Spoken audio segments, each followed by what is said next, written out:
ஊடகவியலாளர் நண்பர்கள் அனைவருக்கும் நாங்கள் சார்ந்திருக்கக்கூடிய அமைப்புகளின் சார்பாக வணக்கங்களை தெரிவித்துக் கொள்கின்றோம். நேற்று இரவு சர்வதேச ஊடகங்களின் வழியாக இந்தியாவினுடைய முன்னணி பத்திரிகையாளர்கள், செயல்பாட்டாளர்கள், வழக்கறிஞர்கள், உச்சநீதிமன்றத்தினுடைய நீதிபதி மற்றும் எதிர்க்கட்சி தலைவர்கள் உள்ளிட்ட 50க்கும் மேற்பட்டவர்களினுடைய செல்பேசியை மோடி அரசு பெகாசஸ் என்கின்ற செயலியின் வழியாக உளவு பார்த்திருக்கக்கூடிய தகவல் அம்பலமாகியிருக்கிறது. இந்த பெகாசஸ் என்கின்ற செயலின் வழியாக இது இஸ்ரேல் நிறுவனத்தினுடைய செயலி. இந்த சாஃப்ட்வேரின் வழியாக 50க்கும் மேற்பட்டவர்களினுடைய செல்பேசிகளையும் கம்ப்யூட்டர்களையும் அவர்கள் உளவு பார்த்திருக்கிறார்கள்.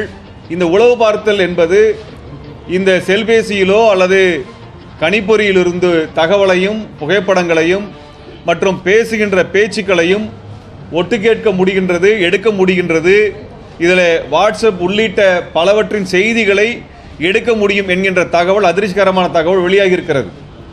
இப்படியாக சட்டவிரோதமான முறையில் இந்த உளவு பார்த்தல் என்பது நடந்திருப்பதை சர்வதேச ஊடகங்கள் அம்பலப்படுத்திட்டு இருக்கின்றன.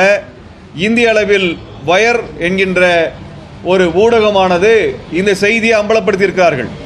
இந்த வயர் ஊடகத்தினுடைய மூத்த பத்திரிகையாளர்கள், இந்துஸ்தான் டைம்ஸ் பத்திரிகையினுடைய பத்திரிகையாளர்கள் உள்ளிட்ட பல ஊடகங்களினுடைய பத்திரிகையாளர்களினுடைய செல்பேசிகள் இங்கே உளவு பார்க்கப்பட்டிருக்கின்றன.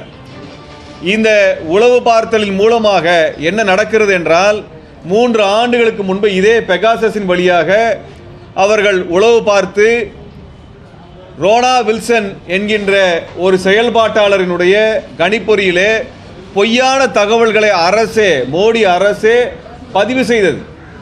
அந்த பொய்யான தகவல்களை வைத்து அவர் குற்றம் செய்தார் என்று அவர் உள்பட 10க்கும் மேற்பட்டவர்கள் மீது பொய் வழக்குகளை பதிவு செய்து அவர் இன்று வரை, இந்த 10 பேருக்கும் மேற்பட்டவர்கள் இன்று வரை பீமா கோரேகான் வழக்கிலே சிறையில் இருக்கிறார்கள். 3 ஆண்டுகளாக அவர்கள் சிறையில் இருப்பதற்கான அடிப்படை காரணம் அவர்களது செல்பேசியும் கணிப்பொறியும் இதே பெகாசஸ் போன்ற சாஃப்ட்வேர் மூலமாக உளவு பார்க்கப்பட்டு பொய்யான தகவல்களை இந்த அரசே அவர்களது கணிப்பொறியிலும் அவர்களது மின்னஞ்சலிலும் அவர்களது செல்பேசியிலும் பதிவு செய்திருக்கிறது. இது போன்ற அதே பெகாசஸ் சாஃப்ட்வேரின் மூலமாக இஸ்ரேலினுடைய அந்த உளவு நிறுவனத்தினுடைய அப்ளிகேஷன் மூலமாக இப்பொழுது தமிழ்நாட்டிலே என்னுடைய செல்பேசியையும் உளவு பார்த்திருப்பதாக தகவல் வெளியாகியிருக்கிறது. இப்படியாக எங்கள் அனைவரினுடைய செல்பேசியை உளவு பார்க்க வேண்டிய அவசியம் என்ன என்ற கேள்வி நாங்கள் எழுப்ப விரும்புகின்றோம். ஜனநாயக உரிமையின் அடிப்படையில் ஜனநாயக கோரிக்கைகளை வலுப்படுத்துகின்ற வகையில் நாங்கள் போராட்டத்தை நடத்தி வருகின்றோம். மக்களுக்காக போராடக்கூடியவர்கள் மீது இது போன்ற பொய்யான உளவு பார்த்தலை ஏன் இந்த அரசு செய்ய வேண்டும்? இந்த உளவு பார்த்தலானது தனிநபர் சுதந்திரத்திற்கு எதிரானது, அரசியல் சாசன உரிமைகளுக்கு எதிரானது. தனிநபர் சுதந்திரம் சார்பாக மிகப்பெரிய அறிக்கையை கூட, தீர்ப்பை கூட உச்சநீதிமன்றம் வழங்கி இருக்கின்ற நிலையில் இதுபோல செல்பேசிகளை உளவு பார்ப்பது என்பதை அனுமதித்து விட்டோம் என்றால் இனி யார் மீது வேண்டுமானாலும் இந்த உளவு செயலின் மூலமாக பொய்யான தகவல்களை அவர்களது செல்பேசியிலோ கணிப்பொறியிலோ மின்னஞ்சலிலோ பதிவு செய்து அதன் மூலமாக 3 ஆண்டுகள் 2 ஆண்டுகள் சிறையில் அடைக்க முடியும் என்கின்ற நிலை இருக்கிறது. ஆகவே இது போன்ற நேர்மையற்ற இந்த செயல்கள் விரிவடைவதற்கு முன்பாகவே நாம் அனைவரும் தடுக்க வேண்டும் என்கின்ற ஒரு கோரிக்கையை இந்த சமயத்தில் நாங்கள் முன்வைக்க விரும்புகின்றோம். கிட்டத்தட்ட 40க்கும் மேற்பட்ட நாடுகளில் 1500க்கும் மேற்பட்ட செயல்பாட்டாளர்கள் மீது இது போன்ற உளவு என்பது பார்க்கப்பட்டிருக்கிறது. இதில் இந்தியாவில் 50க்கும் மேற்பட்டவர்களை பார்த்திருக்கிறார்கள். இதில் இந்த செயலியின் மூலமாக இந்த சாஃப்ட்வேரை தனிநபர்கள், கார்ப்பரேட் நிறுவனங்கள், இதர அமைப்புகள் வாங்க முடியாது. இந்த இஸ்ரேல் நிறுவனம் என்ன சொல்லியிருக்கிறது என்றால், இந்த உளவு பார்க்கக்கூடிய சாஃப்ட்வேரை, செயலியை நாங்கள் அரசுக்கு மட்டுமே விற்கிறோம் என்று சொல்லியிருக்கிறது. இதுவரை இந்திய அரசு அதை மறுக்கவில்லை. இந்த செயலியை நாங்கள் வாங்கவில்லை என்று அல்லது பயன்படுத்தவில்லை என்று அரசு வெளிப்படையாக எந்த இடத்தில் மறுக்கவில்லை. நாங்கள் சட்டவிரோதமாக உளவு பார்க்கவில்லை என்று மட்டும்தானே சொல்லுகிறார்களே தவிர இந்த உளவு நடக்கவில்லை என்று சொல்லவில்லை. ஏற்கனவே ரோனா வில்சன் அவர் மராத்தியத்தில் சிறையில் இருக்கின்றார். 3 ஆண்டுகளாக பீமா கோரேகான் வழக்கில் சிறையில் இருக்கின்றார். அவரது கணிப்பொறியை அவரது மின்னஞ்சலை எடுத்து ஆய்வு செய்த பொழுது அவரது மின்னஞ்சலை இதே பெகாசஸ் சாஃப்ட்வேரின் மூலமாக ஹேக் செய்து அதை உடைத்து உள்ளே சென்று அவர் ஏதோ பயங்கரவாத செயலில் ஈடுபட்ட விரும்பியது போன்ற ஒரு மின்னஞ்சலை இந்த அரசே செய்திருக்கிறது. அவரது மின்னஞ்சலுக்குள் இந்த அரசே தகவலை பதிவு செய்திருக்கிறது. அதன் அடிப்படையில் வழக்கு பதிவு செய்து UAPA வழக்கு பதிவு செய்து அவர் 3 ஆண்டுகளாக சிறையில் இருக்கின்றார். ஆக அவர் எந்த தவறையும் செய்யவில்லை. ஆனால் அவர் தவறு செய்ததான ஒரு தகவலை அவரது மின்னஞ்சலில் இந்த அரசே பதிவு செய்தது. அந்த பதிவு செய்வதற்கு இந்த பெகாசஸ் என்கின்ற இந்த அப்ளிகேஷன் பயன்படுத்தப்பட்டது. அந்த அடிப்படையில் 3 ஆண்டுகளுக்கு மேலாக பெயில் கிடைக்காமல், பெயில் கொடுக்கப்படாமல், பிணை கொடுக்கப்படாமல் சிறையில் இருக்கிறார்கள். இப்படியான ஒரு நேர்மையற்ற செயலின் மூலமாக இந்த மோடி அரசு, பாஜக அரசு எதிர்க்கட்சிகளை, ஊடகங்களை, செயல்பாட்டாளர்களை, வழக்கறிஞர்களை, ஏன் நீதிபதிகளை கூட உளவு பார்த்து முடக்குகிறது. ஆகவே இதை நாம் வன்மையாக கண்டிக்க வேண்டும். இது என் ஒருவனுக்காக மட்டும் சென்னையில், தமிழ்நாட்டில் நடந்ததாக பார்த்துவிட முடியாது. இது தொடர்ச்சியாக அனைவருக்கும் நடக்கும் என்கின்ற அந்த கேள்வியை, ஐயத்தை நாங்கள் இந்த சமயத்தில் எழுப்ப விரும்புகின்றோம். இப்படி நேர்மையற்ற முறையில் நடக்கக்கூடிய இந்த பாஜக அரசு, மோடி அரசு, இதனுடைய பிரதமர் மோடி அவர்கள் 7 ஆண்டுகளாக ஊடகத்தையே சந்திக்கவில்லை. அவர் ஊடகத்தையே சந்திக்கவில்லை. ஆனால் ஊடகங்கள் இதில் கண்காணிக்கப்படுகின்றன. ஆகவே ஊடகவியலாளர்களுக்கு தான் பெரிய நெருக்கடியை இவர் உருவாக்கி இருக்கிறார்கள். இந்த அடிப்படையில் இந்த நாட்டினுடைய ஜனநாயக வெளியை, ஜனநாயக உரிமையை பாதுகாக்கின்ற வகையிலே நாம் அனைவரும் இந்த உளவு பார்த்தலை வன்மையாக கண்டிக்க அனைவரும் ஒன்றுபட்டு வர வேண்டும் என்று நாங்கள் வேண்டுகோள் வைக்கின்றோம்.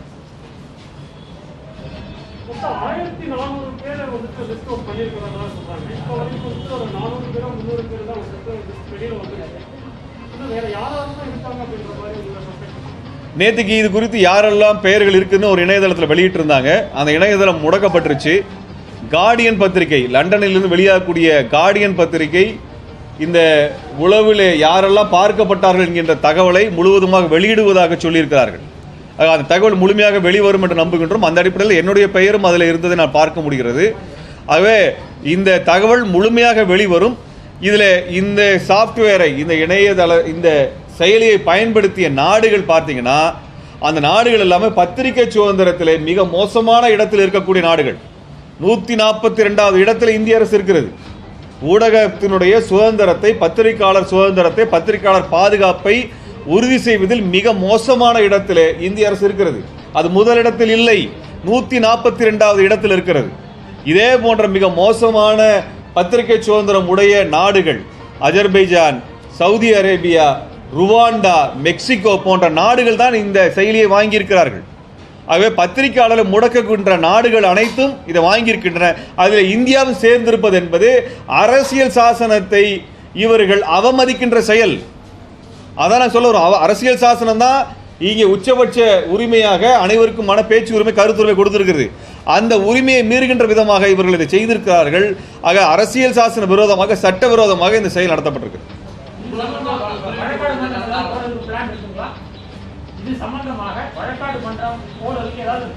இல்லை, இது குறித்து பாதிக்கப்பட்டவர்களோடு நாங்கள் பேசிக் கொண்டிருக்கிறோம். அனைவரும் சேர்ந்து இது குறித்து நிச்சயமாக நடவடிக்கை எடுப்போம். ஏன்னா இதில் சுப்ரீம் கோர்ட் நீதிபதியும் அவரும் அதில் உளவு பார்க்கப்பட்டிருக்கிறார். எதிர்க்கட்சி தலைவர் உளவு பார்க்கப்பட்டிருக்கிறார்கள்.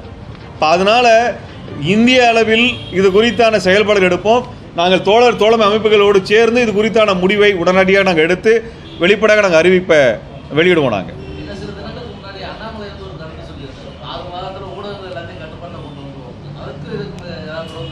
6 மாதத்துக்கு முன்னாடியே ஊடக கட்டுப்பாடு கொண்டு வரது வேலையெல்லாம் நடந்துருச்சுங்கிறதா இந்த பெகாசஸ் சொல்லியிருக்குது. அந்த அடிப்படையில் இது ஊடகங்களை முழுவதுமாக கட்டுப்படுத்தணும்.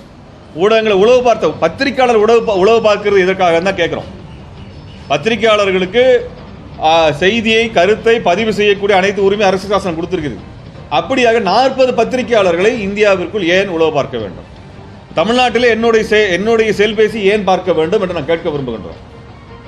என் மீது குண்டர் சட்டத்தை ஏவினார்கள், UAPA சட்டத்தை ஏவினார்கள், தேச விரோத சட்டத்தை ஏவினார்கள்.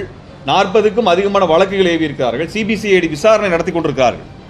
இன்றும் சிபிசிஐடி விசாரணை நடந்து கொண்டுதான் இருக்கிறது. இதையெல்லாம் ஏன் செய்ய வேண்டும் என்று நான் கேட்க விரும்புகிறோம். திருமுருகன் காந்திக்கு பின்னால் யார் இருக்கிறது என்றெல்லாம் கேட்கிறார்கள்.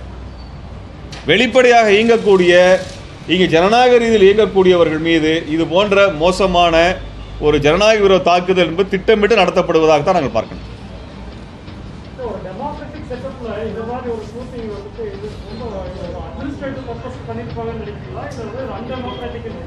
இல்லை, இது அரசினுடைய நோக்கத்துக்காக இல்லை, பாஜகவினுடைய ஆதிக்கத்திற்கும் அதிகாரத்திற்கும் நோக்கமாக நடந்திருக்க முடியும். பாஜக அரசு தான் இந்த வேலைகள்லாம் செய்யுது. அவரெல்லாம் பிற கட்சிகளை உடைக்கிறது, பிற கட்சிகளுக்கு எம்எல்ஏ வாங்குறது, எம்பியை வாங்குற வேலையெல்லாம் செய்கிறாங்க. அவர்களுக்கு இது தேவைப்படுகிறது.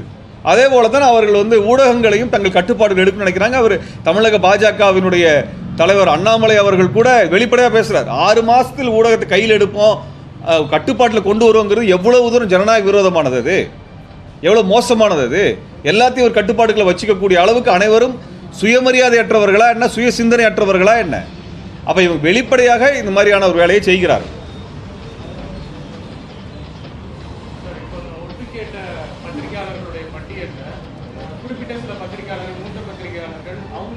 அமித்ஷாவுடைய பையன் அவர் மேல இருந்த கேஸை பத்தி இன்வெஸ்டிகேட் பண்ணும்போது டேப் பண்ணியிருக்காங்க. ஸோ இதை எப்படி பார்க்குறீங்க? இப்போ இதில் முக்கியமாக கண்காணிக்கப்பட்ட மிக முக்கியமான நபர்களில் வயர் பத்திரிகையினுடைய சித்தார்த் வரதராஜன், வேணு, அப்புறம் பரஞ்சய் தக்கூர்த்தா தான் அதானியினுடைய ஊழல்களை எல்லாம் வெளியே கொண்டு வந்தவர். அதே போல் அமித்ஷாவினுடைய மகனுடைய ஊழல்கள் தகவல்களை வெளியே கொண்டு வந்த பத்திரிகையாளர்கள் இவங்க. அப்போ இவர்களது ஊடகங்களை, இவர்களது செல்பேசியை எல்லாம் அவங்க கண்காணித்ததற்கான காரணமே பாஜகவை அம்பலப்படுத்துகிறார் என்ற ஒற்றை காரணத்தை தவிர வேறு எதுவுமே கிடையாது. அவர்கள் தேசத்திற்கு விரோதமாக எந்த வேலையும் செய்யல. நீங்க பாஜக கேள்வி கேட்டால் தேச விரோதின்னு சொல்றாங்க. இந்து மதவெறி, இந்துத்துவ மதவெறியை எதிர்த்து கேள்வி கேட்டோம்னா அவங்க தேச விரோதின்னு சொல்றாங்க. அப்ப இது பாஜகவை கேள்வி எழுப்பக்கூடிய அனைவரின் மீதும் இது நடத்தப்பட்டிருக்கிறது. தோழர் கோவை ராமகிருஷ்ணன் தோழரோ வெண்மணி தோழருடைய மொபைல் போனும் அதில் வந்திருக்கலாம். இனி முதல் பட்டியல் வெளியே வந்தால் தெரியும். எல்லாமே அனைவருடைய பட்டியல் வெளியே வந்தால் தெரியும்.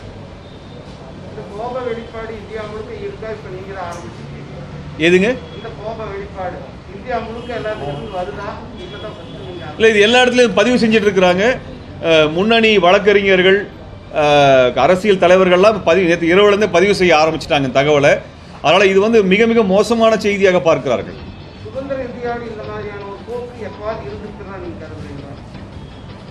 இல்லை, இது இப்போ பாஜகவினுடைய ஆட்சி காலத்தில் இது போன்ற போக்கு மிக மிக அதிகமாக இருக்கிறது என்பதான் சமீப காலத்தில் பார்த்துருக்கோம். எமர்ஜென்சி காலத்தில் வெளிப்படையாகவே எமர்ஜென்சின்னு அறிவிச்சு பண்ணாங்க. அதனால பிரச்சனை இல்லை. அப்படி சொல்லிட்டா பிரச்சனை இல்லை. இங்கே எமர்ஜென்சி சொல்லாமல் ஏன் பண்ணுறாங்கன்னு கேட்குறோம். எமர்ஜென்சி சொல்லிடுங்க. எமர்ஜென்சி எதிர்த்த பாஜக அதே வேலையை செய்யுது இல்லை. எமர்ஜென்சி எதிர்த்தோன்னு சொல்லி பேசக்கூடிய இதே அமித்ஷாவும் இந்த மோடி அவர்களும் அதே வேலையை செய்கிறாங்கல்ல. அப்போ எமர்ஜென்சியில் பண்ண அதே வேலைக்கும் உங்களுக்கு என்ன வித்தியாசம்? 2 பேரும் ஒன்று தானே. அதான் நான் கேட்குறோம்.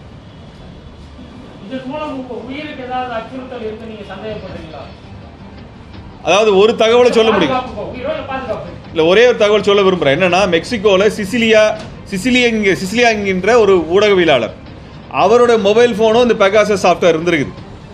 அவர் எங்கெல்லாம் போகிறாரு, எந்த இடத்துல இருக்கிறாருங்கிறது சாஃப்ட்வேரை சொல்ல முடியும். இந்த ஃபோனில் இந்த சாஃப்ட்வேரை உள்ளே வச்சுட்டிங்கன்னா எந்த இடத்துல இருக்கிறீங்கிற சொல்ல முடியும். அந்த அடிப்படையில் அவர் தன்னுடைய காரை ரிப்பேருக்கு எடுத்துகிட்டு போன இடத்துல கொல்லப்பட்டார். அவர் அந்த இடத்துக்கு போனாருங்கிற தகவல் எப்படி தெரிந்தது என்ற கேள்வி எழுப்பியிருக்கிறாங்க. இப்போ சரிங்களா, அவரும் இதே போன்ற ஊடகவியலாளராக, நேர்மையான ஊடகவியலாளராக இருந்திருக்கிறார். அப்போ அவரோடதும் இது போல கண்காணிக்கப்பட்டிருக்கிறது. இதே போல கசோகியோடதும் இருக்கலாம் என்று சொல்கிறார்கள். கொலை செய்யப்பட்ட நியூயார்க் டைம்ஸினுடைய ஊடகவியலாளர் கசோகியினுடைய மொபைல் ஃபோனும் இது போல ஹேக் செய்யப்பட்டதா என்று தெரியவில்லை என்று சொல்கிறார்கள். அப்போ இது செஞ்சால் என்ன வேணால் செய்யலாம். நீங்கள் எங்கே இருக்கிறீங்க, உங்கள் கூட யார் இருக்கிறாங்க, அது மட்டும் இல்லை, உங்கள் ஃபோனு உங்களுக்கு தெரியாமல் உங்கள் ஃபோனுடைய மைக் ஆன் ஆயிரும், உங்களுடைய மொபைல் ஃபோனுடைய வீடியோ கேமரா ஆன் ஆயிரும். அது எங்கேருந்து வேணால் செய்யலாம். அதை உங்கள் ஃபோனில் உள்ளே வைக்கிறதுக்கு எந்த உங்களோட அனுமதியெல்லாம் தேவையில்லை. அது தகவலை உங்களுக்கு அனுப்ப முடியும். அதில் எந்த இடத்துலேருந்து வேணால் அவர்கள் உங்களுடைய ஃபோனுடைய மைக்ரோஃபோனை, உங்களோட பேசுகிற ஃபோனுடைய மைக்ரோஃபோனை ஆன் பண்ணிட்டா நீங்கள் பேசிகிட்டு இருக்கிறதெல்லாம் அவங்க கேட்கலாம். அங்கே வீடியோவை அவங்களே அங்கேருந்து ஆன் பண்ணலாம். அதன் மூலமாக உங்களை சுற்றி என்ன இருக்கிறாங்க, யார் இருக்கிறாங்க, நீங்கள் எங்கே இருக்கிறீங்கிற அத்தனை வீடியோ அங்கே போகும். இது என்னோட ஃபோனில் நடந்திருக்குன்னு அர்த்தம். நிச்சயமா ஏன் இருக்கக்கூடாது? இந்தியாவில் வந்து பாஜக ஆட்சிக்கு வந்ததுக்கு பின்னாடி யாருக்கு பாதுகாப்பு இருந்திருக்கிறது? கௌரி லங்கேஷ்லேருந்து பல தகவல்களை பார்த்துருக்குறோம். உத்தரப்பிரதேஷ் என்ன நடக்குதுன்னு பார்க்குறோம். சரிங்களா, மகாராஷ்டிராவில் என்ன நடக்குதுன்னு பார்க்குறோம். அதனால இந்த அச்சுறுத்தலை பற்றி நாங்கள் யாரும் கவலைப்படலை. இங்கே இருக்கக்கூடிய அனைத்து சக தோழமைகள் எல்லாம் இதையெல்லாம் பார்த்து வந்தவர்கள். அதனால உயிருக்கு பயந்துலாம் நாங்கள் இந்த இந்த இந்த பணிகளில் நாங்கள் இறங்கலை. இந்த பணிகளை பார்த்து நாங்கள் பயப்படல. அதனால வந்து இந்த உயிர் அச்சுறுத்தல் அடிப்படையில் இது நாங்கள் பேச வரவில்லை. இதை பேசுறதுக்கு காரணம் இது நம்ம அனைவரின் மீதும் நாளைக்கு ஏவப்படும். ஆகவே நம்ம அனைவரும் சேர்ந்து இன்னைக்கே பேசணுங்கிற அர்த்தத்தில் வந்திருக்கிறோம். இது போராட்டங்க, சித்தாந்தம், ஊடகம், வழக்கறிஞர்களுடைய மனித உரிமை செயல்பாட்டாளர்கள் அத்தனை பேரும் முடக்கிறதுக்கான வேலை திட்டம், மிரட்டுறதுக்கான வேலை திட்டம். பாஜக தலைவர் வெளிப்படையாக பேசுகிறாரு, மோடி வந்து பத்திரிகையாளரை சந்திக்க மாட்டேங்கிறாரு. அப்போ இதெல்லாம் சேர்த்து தான் நம்ம வந்து பார்க்க வேண்டியதாக இருக்கிறது.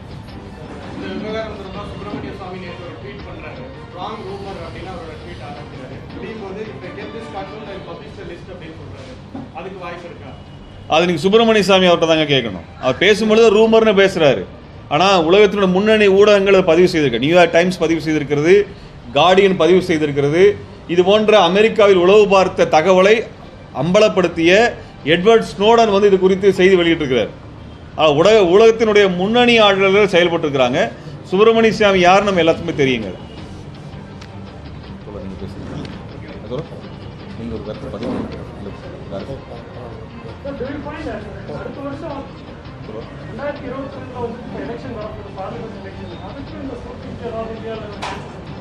நிச்சயமா 2024 பாஜக மோடி வந்து வெற்றி பெறுவதற்கு வாய்ப்பு கிடையாது. பாஜக வெற்றி பெறுவதற்கு வாய்ப்பு கிடையாது இந்திய அளவில். ஆகவே அதற்கரிய வேலையை தான் நமக்கு செய்ய ஆரம்பிச்சிருக்கிறாங்க. அதைத்தான் அவர் அண்ணாமலை அவர்கள் பேசும்பொழுது கூட 24 வெற்றிக்காக இப்போயே உழைக்கணுன்றார். 4 வருஷம் என்ன உழைக்க போறீங்க? நீ நல்லது போனால் மக்களை ஓட்டு போட போறாங்க, கட்சி எதுக்கு உழைக்கணும்? அப்போ அவர்கள் வெற்றி பெற வேண்டும் என்ற நோக்கத்தில் மட்டும்தான் செயல்பட்டு கொண்டிருக்கார்கள் ஒழிய மக்களுக்கு நல்லது பண்ணுங்கிற நோக்கத்தில் அடிப்படையில் செயல்படலை. அதனால் அந்த உளவு பார்த்ததெல்லாம் அவர்களுடைய கட்சி நோக்கத்திற்காக செய்திருக்கிறார்கள். இந்த பெகாசஸ் சாஃப்ட்வேரை தனிநபர் வாங்க முடியாது. பாஜக அரசை பயன்படுத்தி கொண்டு இதை வாங்கி இருக்கிறது, அதை பயன்படுத்தி இருக்கிறது.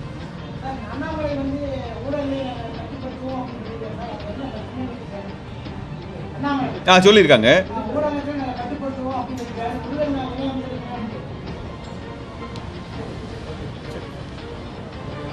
நீங்க தான் பதிவு பண்ணி